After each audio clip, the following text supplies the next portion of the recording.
Fællesskab er jo bare et gammelt ord for netværk. Og I henter dem, I har behov for. Det er kun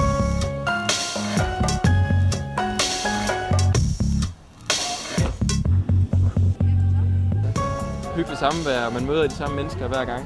Jamen altså selvfølgelig så hjælper det på sammenholdet og netværket mellem de forskellige forbund, ikke også? Jeg har snakket med mange, som er kommet her uden at kende nogen som helst, og har haft en rigtig, rigtig fed weekend, hvor de har mødt, fra de satte i bussen, så har de mødt nogle nye mennesker, og har fulgt rundt med dem hele weekenden.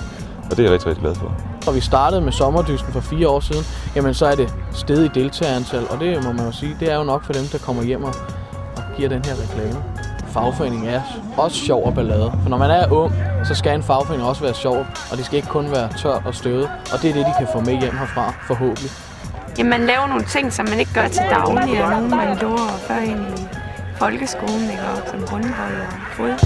Du får nye bekendtskaber, og det synes jeg, det er egentlig de bedste ting her ved fagbevægelsen. Du møder nye mennesker og stifter nye bekendtskaber. de får nogle helt vildt gode idéer, når de spiller fodbold her. Idéerne de bliver meget, meget bedre, end de er i mødelokalet. Og så tror jeg, når de har været her på sommerdysten, så har de noget helt vildt fedt at tale om i det næste år i hvert fald. Og det gør, at de åbner sig lidt mere til møderne, og at hele det faglige ungdomsarbejde bliver lidt sjovere.